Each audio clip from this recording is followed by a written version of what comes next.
Magandang umaga ng Huwebes mga kaibigan. Update po tayo sa lagay ng ating panahon August 22, 2024. Pero bago yan, please huwag kalimutan muna mag-like and subscribe naman and pa-hit po ng notification bell.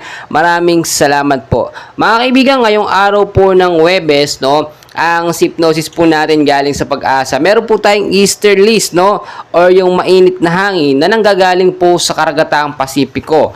Yan po yung magbibigay ngayon ng maulap na panahon at mga isolated light rains sa gabi naman po mga kaibigan. Pero bago yan, meron din po tayong binabantayan dito po sa may bandang silangan na bago pong low pressure area. And as of now mga kaibigan, ito'y kumikilos po at may lakas na ngayon na 45 kilometers per hour. Pero take note na sa labas po ito ng PAR mga kaibigan at wala pong direktang epekto sa ating bansang Pilipinas. Nakikita po kasi siya sa ating pinaka-live radar, so posible siyang maging banta. Posibleng pumasok o dumaan ito sa ating bansa within 24 to 48 hours. So minomonitor po nating mabuti yan. So dito muna tayo sa forecast weather condition natin, yung mga lugar po na apektado ng localized thunderstorm at ng easterlies mga kaibigan. Wala rin po tayong habagat ngayon sa hypnosis natin. Sa area po mga kaibigan ng Eastern Visayas, Caraga at Davao Region, maulap po na kalangitan ng mararanasan ngayong araw po at mga isolated light rains and heavy rainfalls naman po pagdating sa gabi.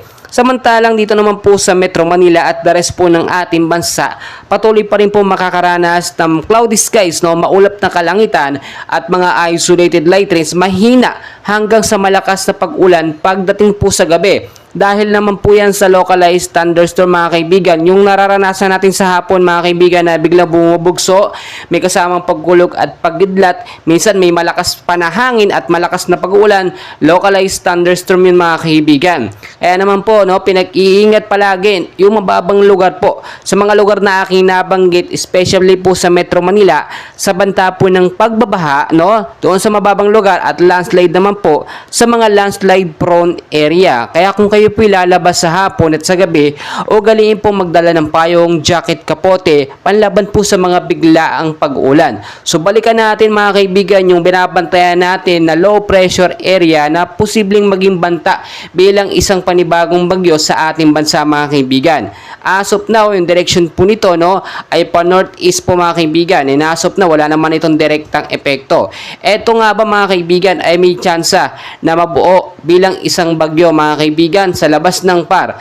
Ngayon po, maliit pa yung chance mga kaibigan pero patuloy natin minomonitor. Noong mga nakaraan kasi, nasa 35 kilometers yung lakas niya at bigla pong pumalo sa 45, At ito'y posibleng maging tropical depression or tropical cyclone kung pumalo po sa 55 to 65 kilometers per hour ang kanyang lakas ng hangin.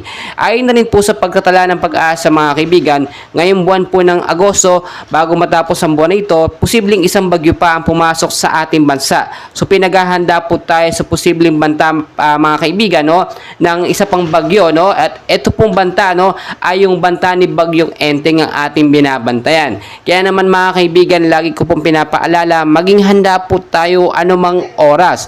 Hindi po kasi natin mape-predict ang galaw po ng panahon, pabago-bago po yan. Kaya po lagi ako nag-a-update at nagpapaalala sa inyo, hindi po pananakot, bagkus pagpapaalala na maging handa po tayo. Marami kasi tayong mga kababayan mga kaibigan, kung kailan may bagyo, may super typhoon, doon lamang po nagkukumarat na maghanda at mag-asikaso. Kapag nakakaranas ng konting init sa umaga sa tanghali, wala silang pakialam dahil akala nila hindi uulan minsan sa hapon at sa gabi. Kaya naman mga kaibigan, always know the weather before you go para safe at handa po tayo lagi sa anong mabanta ng panahon. And please huwag kalimutan mag-like and subscribe and pa-hit ng notification bell. Maraming